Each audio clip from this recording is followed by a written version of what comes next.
The Galactic Defense Institute on Kepler Prime represented the pinnacle of interstellar military education, a gleaming monument to bureaucratic overconfidence wrapped in chrome and self-congratulation.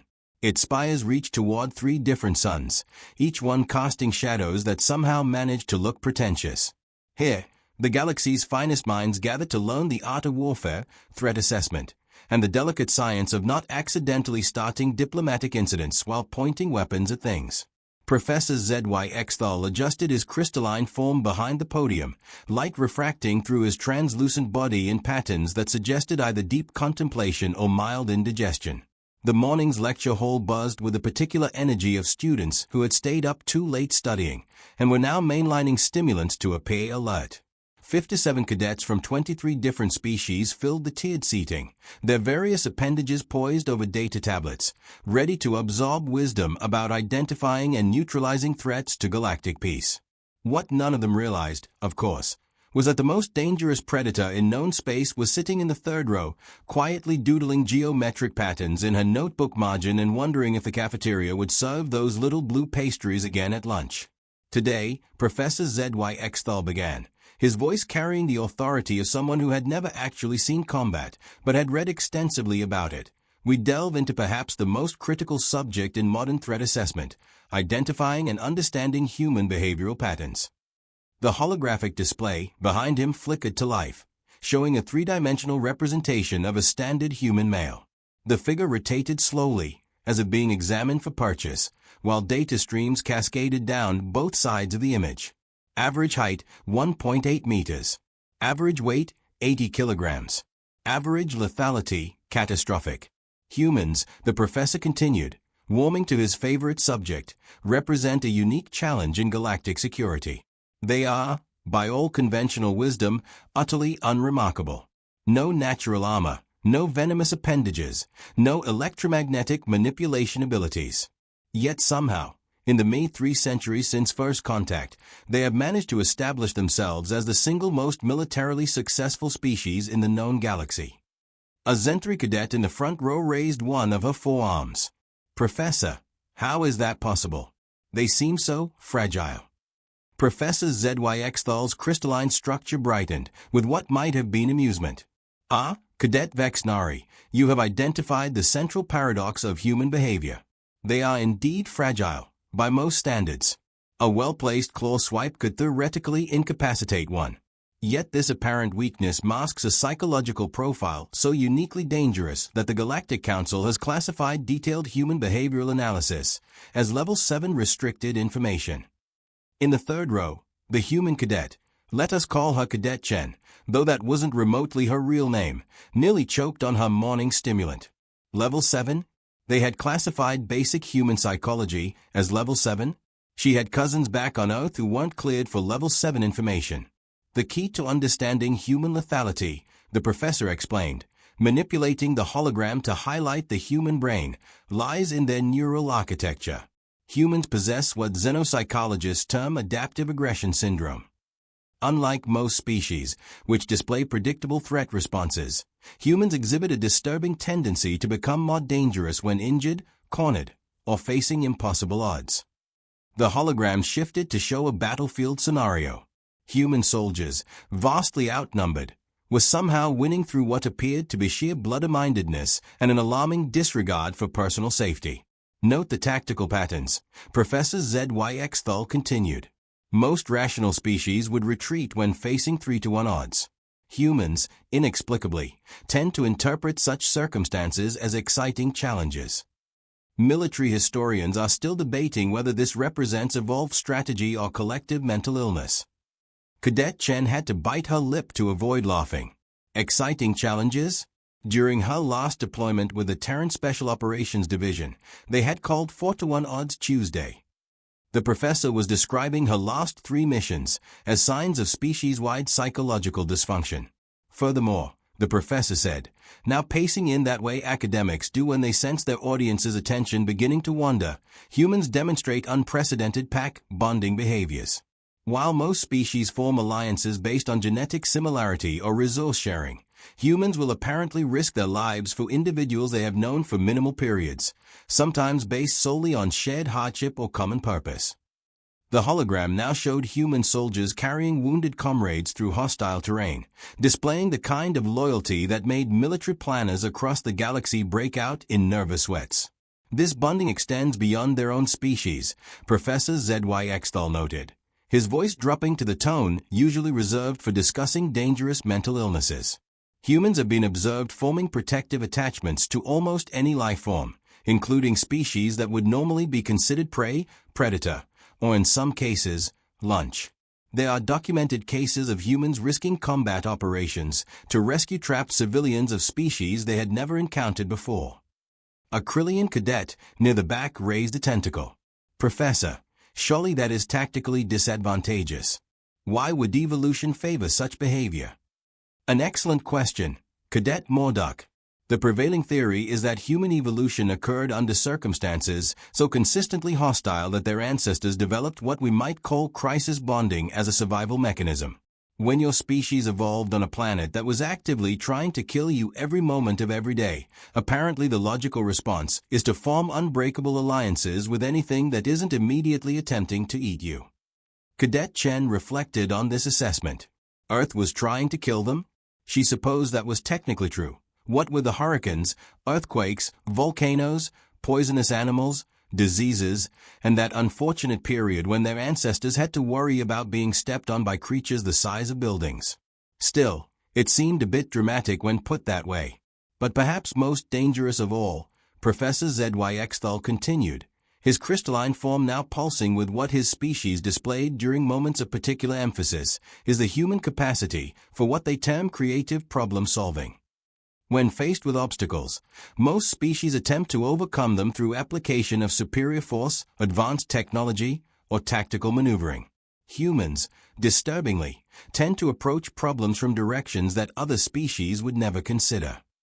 The hologram shifted again, now showing a historical recreation of the Battle of Kepler-7, where a human commander had ended a 3-month siege by launching her soldiers through space in improvised projectile pods, turning her troops into living artillery rounds. It had been tactically insane, strategically brilliant, and absolutely terrifying to witness. They call it thinking outside the box, the professor explained. Military analysts call it weaponized creativity. The end result is that human tactical responses are nearly impossible to predict because they frequently violate the basic assumptions of logical warfare. Cadet Chen remembered that battle, though from a rather different perspective than the one being presented. She had been one of those living artillery rounds, and the experience had been significantly less poetic and significantly more terrifying than the hologram suggested. Still, it had worked, which was really the only metric that mattered when people were shooting at you. Now, Professor Zyx'thul announced, we move to practical identification techniques. How does one spot a potential human threat in a civilian population? The hologram shifted to show various human figures in everyday situations. The professor began highlighting specific behavioral markers with laser pointer precision. First, observe their movement patterns. Humans demonstrating military training will exhibit what xenopsychologists term tactical awareness. They position themselves with clear sight lines to exits, avoid standing with their backs to open spaces, and demonstrate unconscious threat assessment behaviors.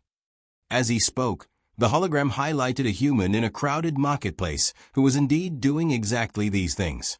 Cadet Chen realized with some amusement that she was currently positioned with a clear view of both classroom exits, had automatically catalogued the weapon's potential of every object within reach, and had been conducting continuous threat assessments on her classmates for the past 4 months. Second, examine their social interaction patterns. Military-trained humans often display heightened protective instincts toward perceived civilians, particularly those they identify as vulnerable. They may unconsciously position themselves between potential threats and non-combatants. Cadet Chen glanced around the classroom and realized she had indeed been unconsciously categorizing her classmates as protected persons. The young Zyx'thul cadet who always sat in the front row, the elderly Visanian professor who taught xenobiology, the nervous Krillian who jumped at loud noises. Yes, she had been mentally filing them all under people who would need looking after if things went sideways. Third, and perhaps most telling, observe their responses to tactical discussions. Civilian humans typically react to descriptions of combat with discomfort, curiosity, or detached interest. Military-trained humans, however, often display what we term professional evaluation. They assess tactical scenarios not as abstract concepts but as practical problems requiring solutions. The professor paused for effect, his crystalline structure refracting the ambient light in patterns that suggested deep satisfaction with his own expertise. For our next exercise, I want each of you to review the tactical scenarios I am about to present and identify which responses indicate potential human military training versus civilian background. The hologram began cycling through various scenarios: humans responding to emergency situations, humans in group dynamics, humans faced with tactical problems. For each scenario, multiple response options were presented, and the cadets were expected to identify which responses indicated military training. Cadet Chen watched her classmates earnestly taking notes, completely failing to identify the correct responses roughly 60% of the time. They consistently chose the most obviously aggressive options as indicative of military training, apparently operating under the assumption that soldiers spent their time growling and flexing menacingly at problems. Cadet Vex Nari, the professor called, in Scenario 12. Which response pattern suggests advanced tactical training? The Zyx'thul cadet consulted her notes. The human who immediately began shouting orders and positioning himself prominently in the center of the situation. Incorrect. Professor Zyx'thul replied with the patient tone of someone explaining the obverse to the obtuse. The correct answer is the human who moved quietly to the edges of the situation, assessed all participants and exit routes, and only took action after completing a comprehensive threat evaluation. Trained humans rarely announce their capabilities unnecessarily. Cadet Chen had to admire the professor's accuracy on that point. She had spent years learning to blend in, to assess situations without drawing attention, to project competence without advertising capability. The loudest person in the room was rarely the most dangerous one. Now, the professor continued, we move to perhaps the most critical aspect of human threat identification, recognizing their decision-making patterns under pressure. A new series of scenarios began playing, showing humans in high-stress situations. The professor began pointing out subtle behavioral cues that indicated tactical thinking versus civilian panic responses. Note the breathing patterns, the eye movement, the way they position their hands. Trained humans maintain what they call situational awareness even under extreme stress. They continue processing tactical information and evaluating options when most species would be overwhelmed by fight-or-flight responses. As the professor spoke, Cadet Chen realized she was unconsciously demonstrating every single behavior pattern he was describing. Her breathing was controlled. Her eyes were continuously scanning for threats and opportunities. Her hands were positioned for quick movement, and she had been maintaining tactical awareness, so automatically she hadn't even noticed she was doing it. The key insight, Professor Zyx'thul explained, his voice taking on the tone of someone revealing profound wisdom, is that humans do not simply train for combat. They fundamentally rewire their neurological responses to treat potentially lethal situations as solvable problems rather than existential crises. A Visanian cadet raised a question. Professor, how does one actually identify such individuals in practice? These behavioral patterns seem quite subtle. An excellent question, Cadet Threlvana.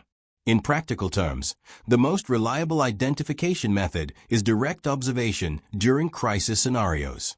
However, there are certain interactive techniques that can reveal tactical thinking patterns. Professor Zyx'thul manipulated the holographic display to show a classroom setup similar to their own.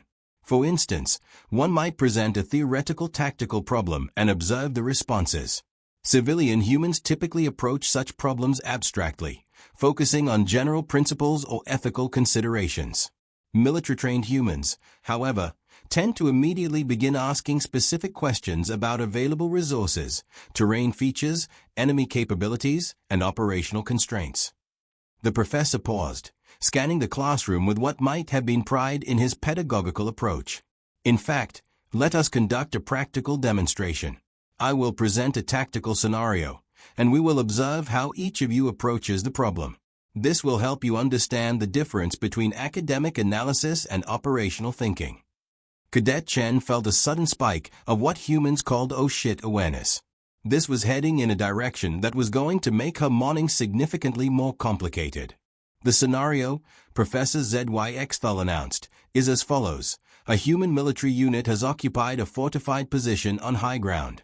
They have established overlapping fields of fire, multiple escape routes, and defensive positions that maximize their advantages while minimizing their exposure to return fire.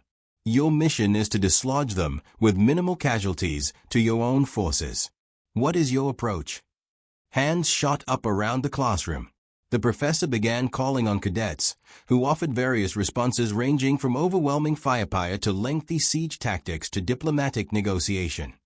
Each answer prompted detailed analysis from the professor about why such approaches would be problematic when dealing with humans, who had an unfortunate tendency to become more creative and dangerous the longer they had to prepare, and who viewed overwhelming odds as interesting puzzles rather than insurmountable obstacles.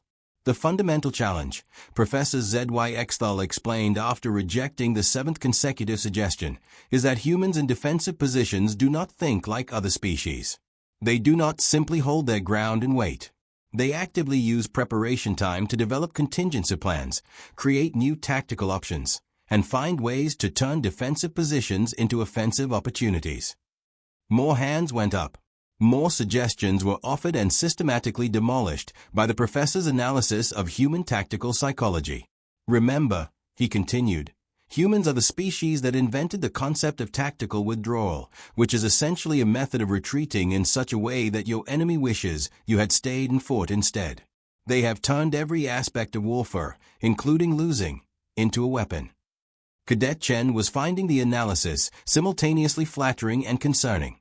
Yes, humans were tactically creative, but the professor was describing them like they were some sort of military demigods rather than people who had simply learned to be very good at solving problems that involved other people trying to kill them. Perhaps, Professor Zyx'thul mused, we need to think about this differently. Rather than approaching this as a conventional tactical problem, we should consider what makes human defensive positions so uniquely challenging. He paused, scanning the room with the expression of someone preparing to deliver profound wisdom. Does anyone have insights into the psychological factors that make human defensive strategies so difficult to counter? The classroom fell silent.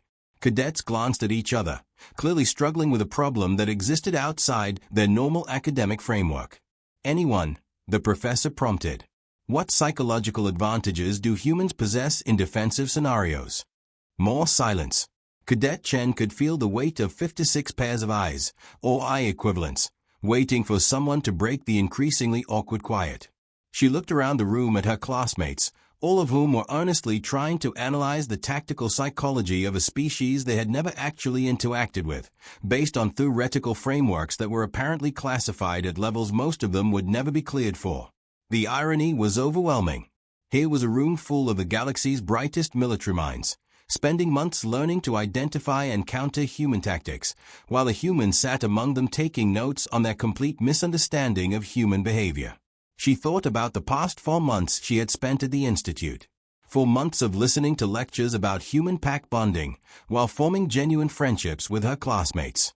4 months of hearing about human tactical creativity, while watching aliens struggle with problems she could solve in her sleep. 4 months of being described as a uniquely dangerous threat while helping her study group with their assignments and sharing snacks from her care packages from home. Professor Zyx'thul was still waiting for responses, his crystalline form beginning to pulse with the patterns his species displayed when experiencing pedagogical frustration. Surely someone has thoughts about this scenario? We have covered human tactical psychology extensively. What insights can you apply to this problem? Cadet Chen looked at the holographic display, showing the tactical problem that had stumped her classmates. It was, she had to admit, a reasonably complex scenario. The defensive position was well designed, taking advantage of terrain and sight lines in ways that would make it costly to assault directly. Of course, there were at least 6 ways she could think of to take that position, 3 of which would probably work with minimal casualties, and 1 of which would be so unexpected that the defenders would likely surrender out of sheer confusion rather than tactical necessity. The professor was still scanning the room hopefully. Anyone? Any thoughts at all about human defensive psychology? Cadet Chen felt the moment stretching out, filled with academic expectation and her classmates' obvious discomfort. She looked around at the earnest faces of her friends, because they were her friends, despite what the professor said about human-pack bonding being a tactical advantage rather than genuine affection. Cadet Vexnari was frowning at her notes, clearly trying to find some insight she had missed. Cadet Marduk was staring at the hologram, as if sustained examination might reveal hidden tactical wisdom. The young Krillian cadet who sat near her was actually trembling slightly with what she recognized as academic anxiety. These were good people. Decent people. They were trying their best to understand something that was, admittedly, rather outside their experience. And they were getting it wrong in ways that were both amusing and slightly concerning. The professor was beginning to look like he might start calling on students randomly, which would only increase their stress levels. Cadet Chen made a decision that she was probably going to regret. She raised a hand. The effect was immediate and profound. Professor Zyx'thul's crystalline structure brightened with relief and anticipation. Yes, Cadet. He paused, consulting his roster with the expression of someone who had just realized he might have overlooked a particularly promising student. Chen, she supplied helpfully. Cadet Chen, yes. Please, share your analysis of the scenario. 56 pairs of eyes, or eye equivalents, turned toward her with expressions ranging from curiosity to gratitude that someone was finally going to break the silence. Cadet Chen stood, as protocol required, and looked at the holographic display showing the tactical problem that had puzzled her classmates. Well, she began, her voice carrying the casual tone of someone discussing a mildly interesting puzzle rather than a life-or-death military scenario. The first thing you have to understand about humans in defensive positions is that we tend to get bored easily. The word "we" hung in the air like a small explosive device. Professor Zyx'thul's crystalline form went completely still. The kind of stillness that preceded either enlightenment or complete system failure. "We?" he asked, his voice carrying a note that suggested his species' equivalent of rising panic. "Humans," Cadet Chen clarified, as if that explained everything. Which, of course, it did. The classroom erupted in what could generously be described as controlled chaos. Several cadets jumped in their seats.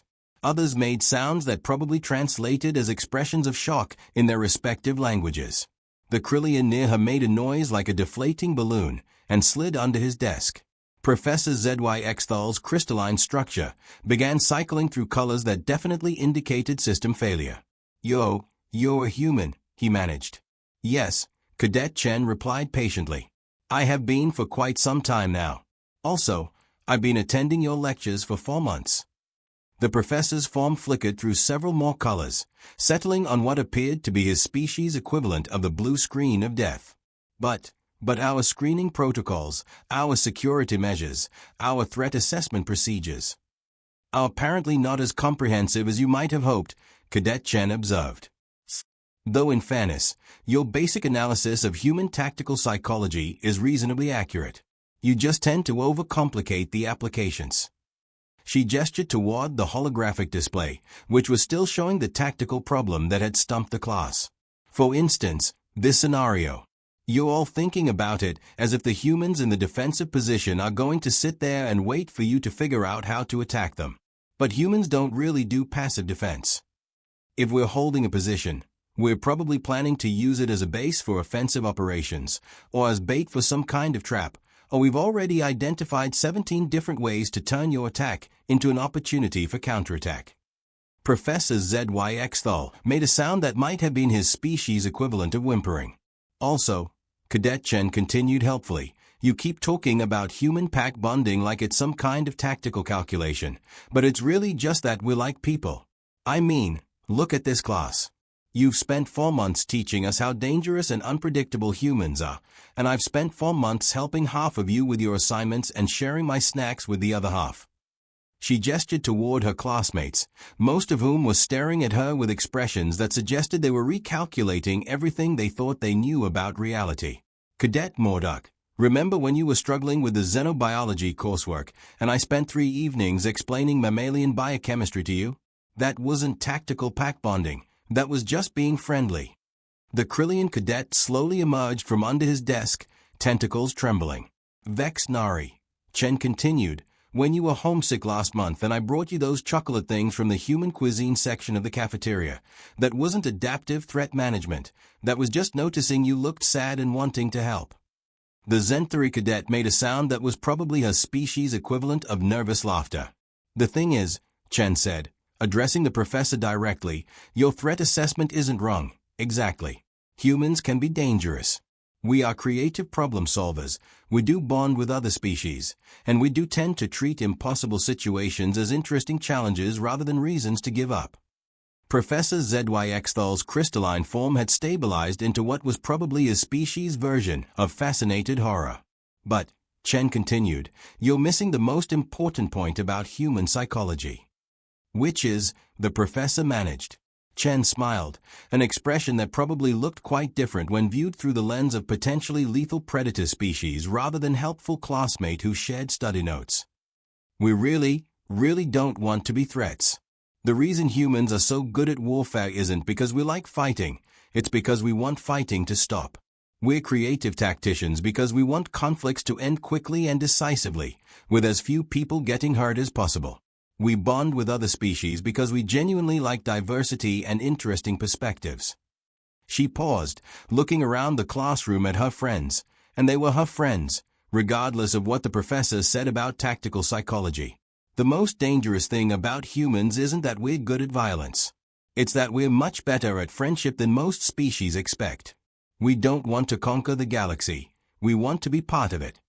The classroom was silent except for the faint humming of the holographic projectors, and what might have been Professor Zyx'thul experiencing the educational equivalent of an existential crisis. Although, Chen added thoughtfully, your security protocols really are terrible. I've been here for 4 months, and nobody thought to run a basic DNA scan? I mean, I filled out all the forms honestly. My species designation is right there in my admission paperwork. Professor Zyx'thul made a sound like a crystal wind chime falling downstairs. You filled out your paperwork honestly. Of course. Why would I lie? I'm here to learn about galactic defense strategies. Earth is a member of the Galactic Council. We want to contribute to collective security efforts. The professor's form began cycling through colors again, this time in patterns that suggested his worldview was undergoing rapid and fundamental revision. But the security implications, the classification levels, the threat assessments might need some updating, Chen agreed. Though I have to say, your analysis of human tactical creativity is spot on. You just need to remember that creativity isn't the same thing as hostility. She turned to address her classmates, who were still staring at her with expressions ranging from amazement to terror. For what it's worth, you're all terrible at spotting human behavioral patterns. I've been demonstrating classic tactical awareness behaviors for months, and none of you noticed. We thought you were just really alert, Cadet Vexnari said weakly. And when you kept helping us with our assignments, we assumed you were naturally generous, added Cadet Morduk. And when you shared your food with everyone, we thought it was cultural hospitality, contributed the Krillian cadet. Chen nodded approvingly. See? That's exactly what I mean about human psychology. All of those things were tactical behaviors, but they were also genuine friendship behaviors. That's what makes humans hard to predict. We're usually being tactically aware and sincerely friendly simultaneously. Professor Zyx'thul had apparently reached some kind of decision, because his crystalline form was now pulsing with patterns that suggested either acceptance or complete surrender to the absurdity of the situation. So, he said slowly, if you were to approach the tactical scenario I presented, what would your solution be? Chen looked at the holographic display again, considering the problem with the kind of practical attention that 4 months of theoretical instruction had taught her to recognize as distinctly human. Well, she said, the first thing I do is check if they want to surrender. Humans in defensive positions are usually there because they have to be, not because they want to fight. If you offer them a face-saving way to resolve the situation without bloodshed, they'll probably take it. The professor made a note with shaking crystalline appendages. And if they don't want to surrender, then I'd probably wait until they got bored and came out to attack me, Chen replied matter-of-factly. Like I said, humans don't like passive defense. Give us a few days in a fortified position, and we'll start getting creative about offensive operations. Much easier to deal with humans when they are moving than when they are dug in. More frantic note-taking from the professor. And if time constraints prevent a waiting strategy, Chen shrugged. Then I'd do something unexpected enough that they'd have to spend time figuring out how to respond, which would create opportunities for tactical exploitation. Humans are good at adapting to new situations, but adaptation takes time, and time creates vulnerabilities. She looked around the classroom, noting her classmates' expressions of dawning comprehension. The key to understanding human tactics isn't to treat us like some kind of incomprehensible alien intelligence. We're actually pretty straightforward. We want to solve problems, we want to protect people we care about, and we want conflicts to end as quickly and cleanly as possible. Work with those motivations instead of against them, and humans become much more predictable. Professor Zyx'thul's note-taking had reached the point where it might more accurately be described as frantic documentation of personal and professional crisis. This, he said slowly, is going to require significant revision of our entire curriculum. Probably, Chen agreed. Though your basic framework is sound. You just need to remember that tactical capability doesn't necessarily indicate hostile intent. Most humans would much rather be your friends than your enemies. She paused, considering. Also, you might want to update your screening procedures. I'm flattered that you think humans are so dangerous that my presence here represents a massive security breach, but I'm really just a graduate student trying to learn about interstellar defense coordination. The professor looked at her, with what might have been the beginning of professional curiosity overcoming existential panic. Graduate student in what field? Xenopsychology, Chen replied cheerfully, with a focus on interspecies military cooperation. My thesis is on improving human integration into galactic defense structures. Professor Zyx'thul made the sound that crystalline beings make when they realize the universe has a sense of humor, and they are currently serving as its primary entertainment. You're studying us while we're studying you. More or less, Chen confirmed. Though your approach is more theoretical, while mine is more participatory. The professor was quiet for a moment, his crystalline form cycling through what were probably the colors of deep thought, professional recalculation, and possibly the early stages of academic excitement. Would you, he asked carefully, be willing to serve as a guest lecturer for the remainder of the course? Chen considered this.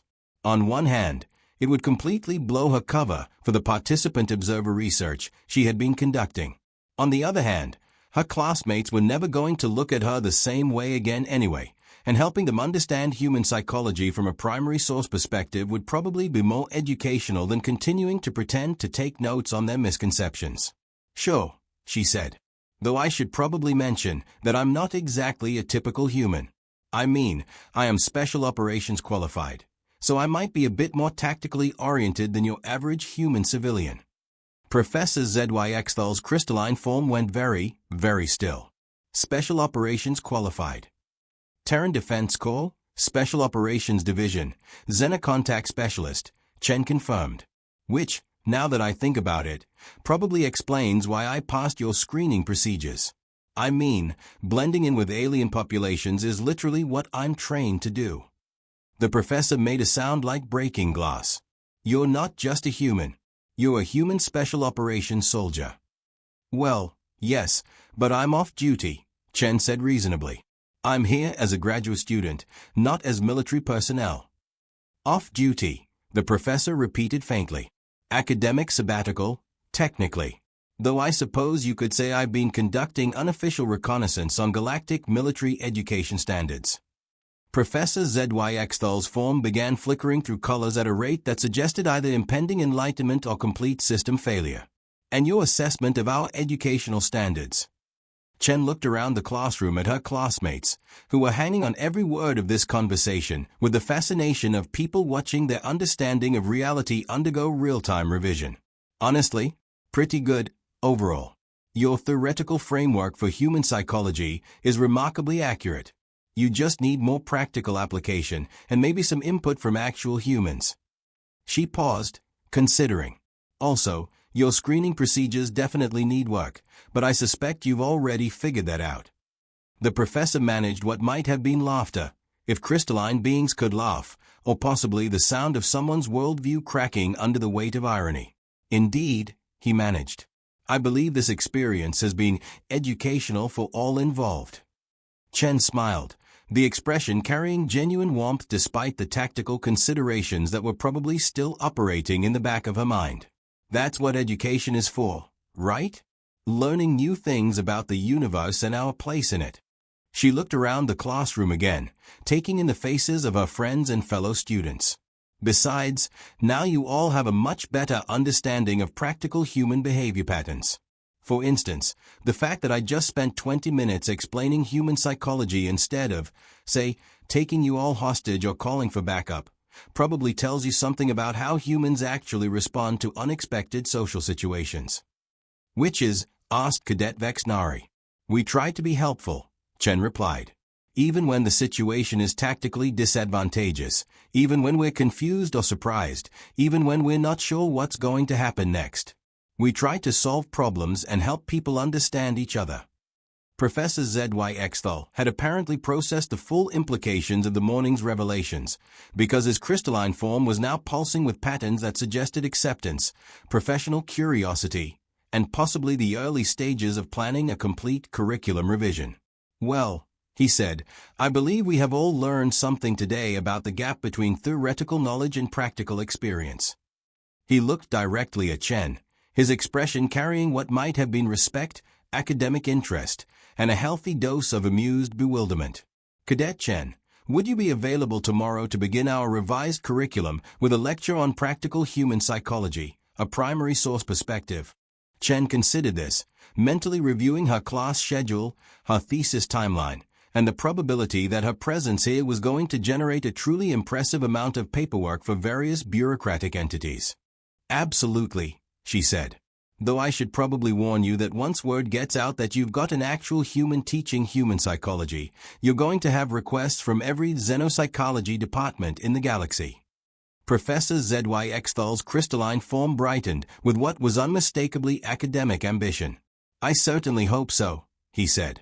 And so it was that the Galactic Defense Institute's most popular course became Practical Xenopsychology, Understanding Humans Through Direct Interaction, taught jointly by Professor Zyx'thul and guest lecturer Chen, whose real name remained classified, but whose insights into human tactical psychology revolutionized threat assessment training across 17 star systems. The irony, of course, was that the most effective way to neutralize the human threat turned out to be treating humans as friends and colleagues rather than opponents. But then again, perhaps that had been the point all along. After all, the most dangerous thing about humans wasn't their capacity for violence. It was their capacity for turning enemies into allies through the simple expedient of being genuinely, tactically, and inexplicably decent to people who probably didn't deserve it. Which, when you thought about it, was a pretty effective threat neutralization strategy, even if it did require completely rewriting the textbooks.